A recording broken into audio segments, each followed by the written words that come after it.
The F Your Feelings crowd is going through quite an ordeal with the Democratic sweep, with young voters, women, voters of color, all leaving and abandoning MAGA and going to vote for the left because their leader is a moron. Their ideas are horrible. And they've been lying to the American public forever. And every American president and Congress wrecks the economy. So let's just get our popcorn and enjoy the MAGA tears. First up, we have a video. Here's Fox News and Ron DeSantis. Now from the free state of Florida, Governor Ron DeSantis, my governor. Okay, I'm literally in tears. I'm having a hard time keeping a straight face, only for this reason. I have really funny friends, and my funny friends are sending me, one is a meme of the Statue of Liberty, you know, sitting down, smoking a cigarette. F it. I'm going to move to Florida. The other one has a picture of Mamdani, and it says, Realtor of the Year in the state of Florida. It's cracking me up.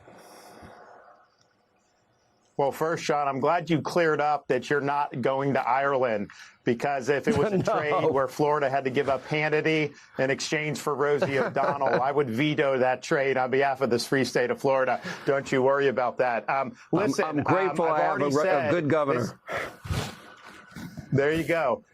This is a guy, Mamdani. He wants to take down the Columbus statue. I've already said, if they take that from Manhattan, we'll take it in Florida. Hey, if they want to put the Statue of Liberty in Lake Okeechobee, we'll get that done as well. But I think he's going to win. And Okay.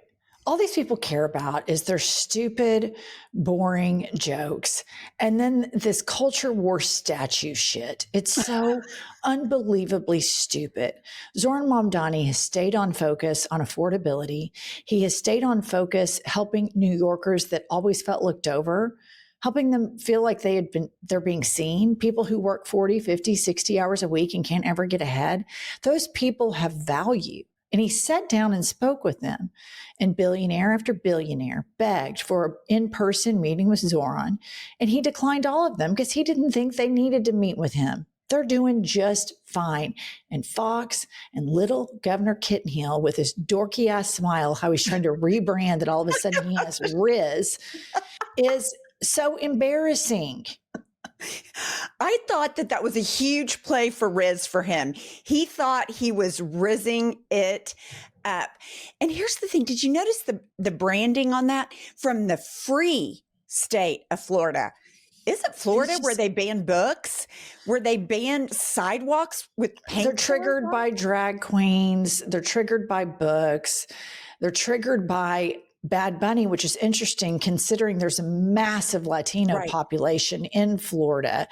Kittenhills is worthless. He needs to put on his white boots and wear them permanently forever, because that's all I see when I see him. Moving along.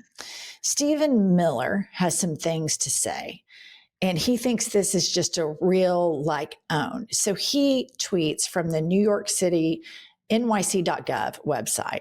Household and family types. Family household types by immigration status percentage. Almost 50% of New Yorkers live in a family households with at least one immigrant. Over 1 million children, equaling 62% of all children in New York City, live in a household with at least one foreign-born family member. Of all the 1 million New Yorkers who live in mixed status households, 265,500 or 27% are children. 80% of these children are U.S. born citizens.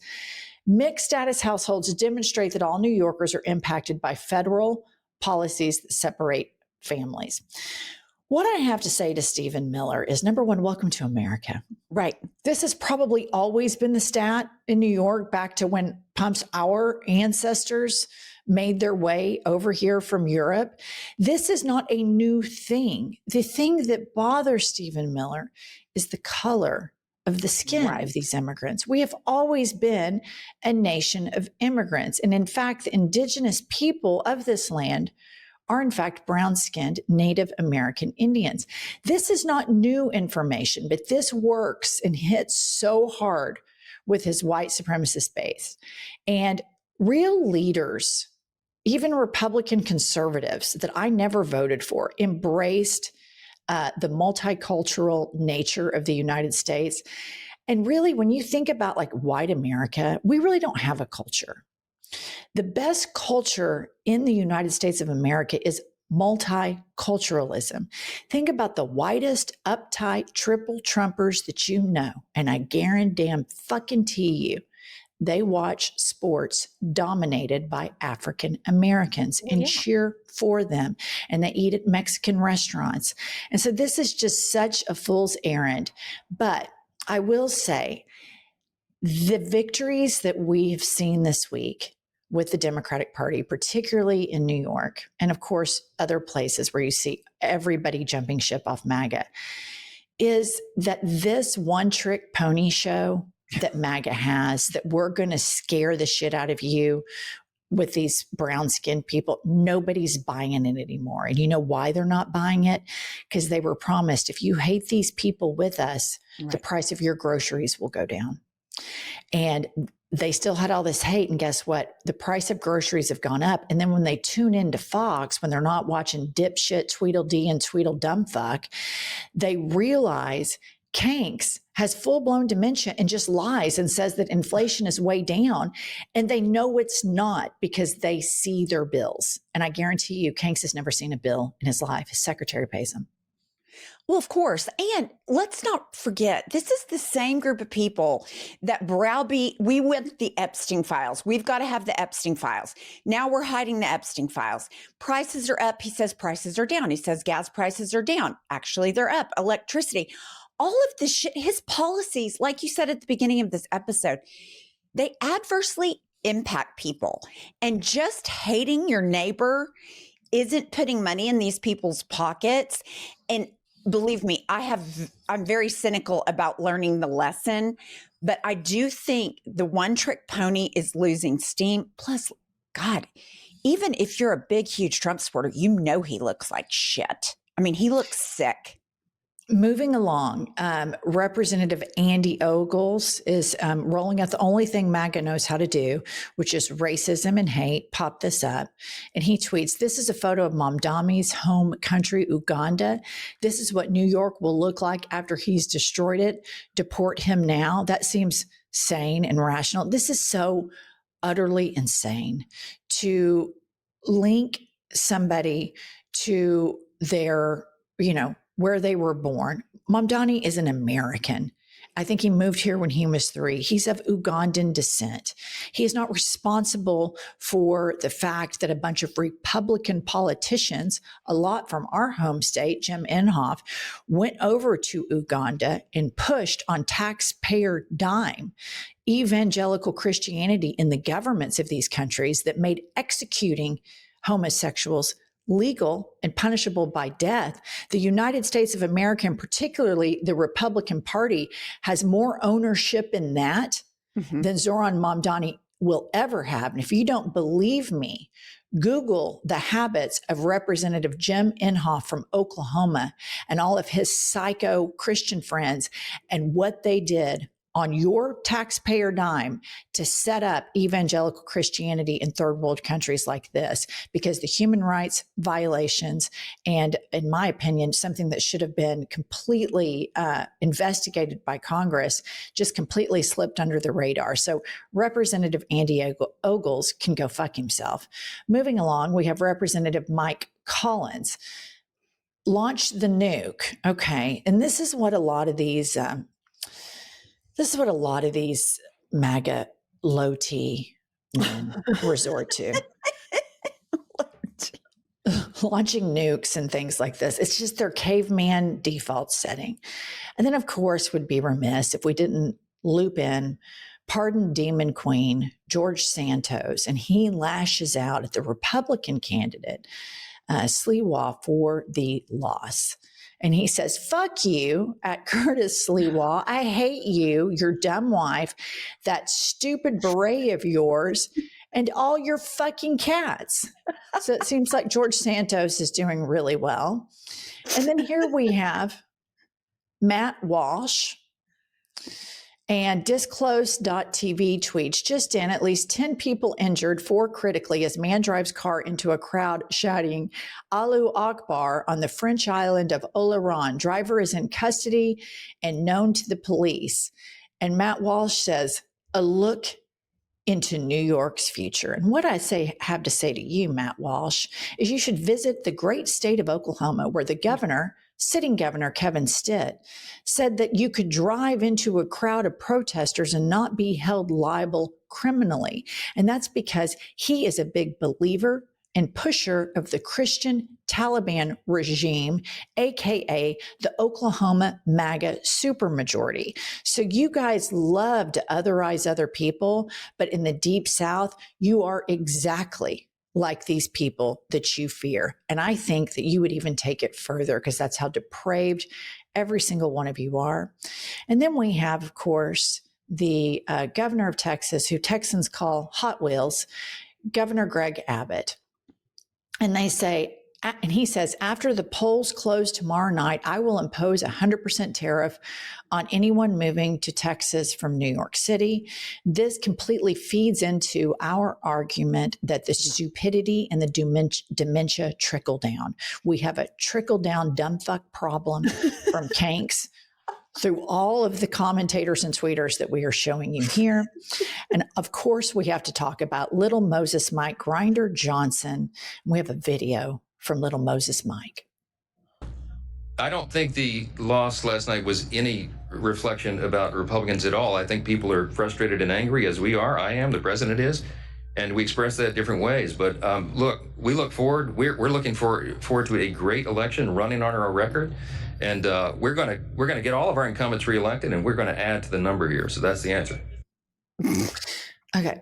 Again, this makes the case. I think it was a couple months ago, Pumps. I said, if we were to make a list of the most worthless Americans, Little Moses Mike Grinder Johnson would be at the top of the list. What he just said there is stupid. Yeah. I feel dumber for having heard it. He's wasting everybody's time with his chronic grandstanding, with his blushed cheeks. I think that he would behoove himself a little more if maybe he dove back into his pet projects of monitoring everybody's porn, right? Because he is so worthless behind a podium with his, to quote Hakeem, pedophilia protection project. This is just a travesty. And of course, this is an absolute reflection on Republican policies that always do this. Y'all aren't unique, MAGA. You're unique in the fact that you want to tear up the Constitution, but your economic failures are not unique. Republican policies we always end up here. I think they are unique at the speed. The rate of which they've wrecked the economy is really breathtaking.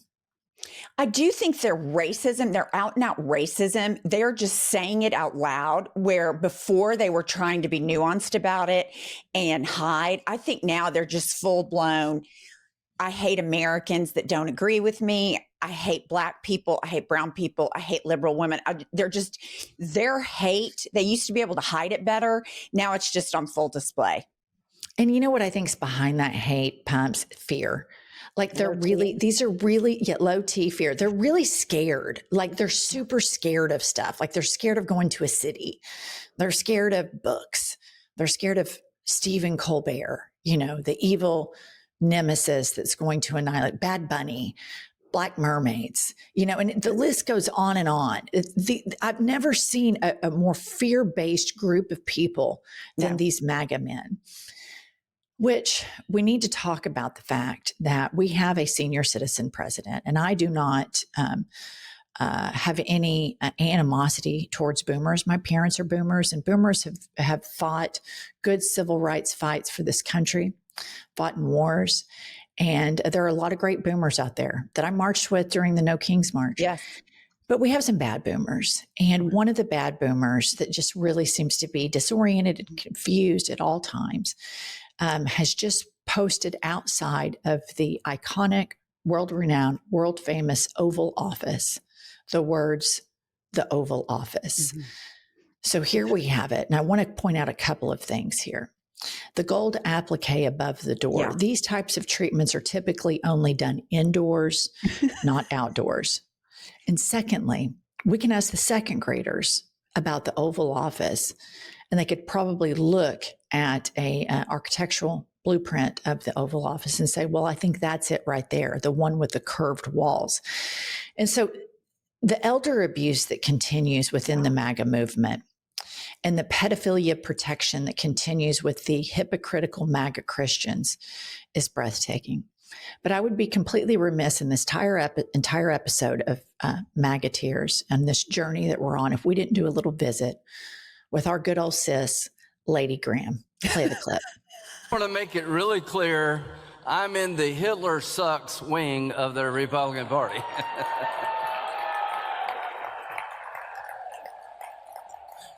What is this Hitler shit? I don't know. Anyway, here's what I do know. You can sit in a basement with weird people and say weird things. It's a free country, right? But if you ever run for office as a Republican and you embrace this weird shit, we're going to beat your brains out. He recognized Jerusalem as the capital of Israel. Why? Because if you got a problem with that, take it up with God. He's the guy that did it, not Trump. Well, I mean, So I just want to say, I feel good about the Republican Party. I feel good about where we're going as a nation. We're killing all the right people and we're cutting your taxes. Wow. Okay. The branding of that is I'm in the Hitler sucks portion of the Republican Party. Right. The admission that their big tent includes Nazis is way to go, Lindsay. Thank you for pointing that out. We've been saying that forever. And we're killing all of the right people and cutting your taxes. You guys, truer words have never been spoken from a Republican. And I didn't think myself that good old sis Lady Graham would be the one to just, in an unadulterated way, just say it directly. But that's a promise delivered to white MAGA Republicans. That's exactly what they want. Kill the brown-skinned people and cut my taxes. And I don't give a shit about the rest. And, Lindsey Graham, Lady Graham, is a big Israel thumper, big fan of Bibi Netanyahu. And they have a problem, a civil war emerging in the MAGA movement because they have not handled anti-Semitism. And I want to be crystal clear.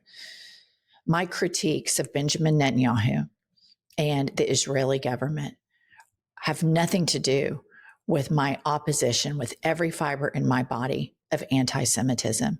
And I link anti-Semitism, homophobia, sexism, misogyny, transphobia, racism, all of those human rights are linked, in my opinion. And I don't cherry pick which one I'm going to defend more than another. And the Republican Party does do that. And therefore, they are not credible messengers. And some people in the Democratic establishment do that. And therefore, they are not credible messengers. But this has been just a little stroll down what's going on in the MAGA verse, from nukes to writing the Oval Office outside of a room shaped like an oval for our elderly, frail president. All right, please buy our book. It's called Life is a Lazy Susan of Shit Sandwiches. It's a great way to support Pumps and me. Please subscribe to this channel, like this episode, and give us a comment to feed the algorithm. And we will be back later with more news.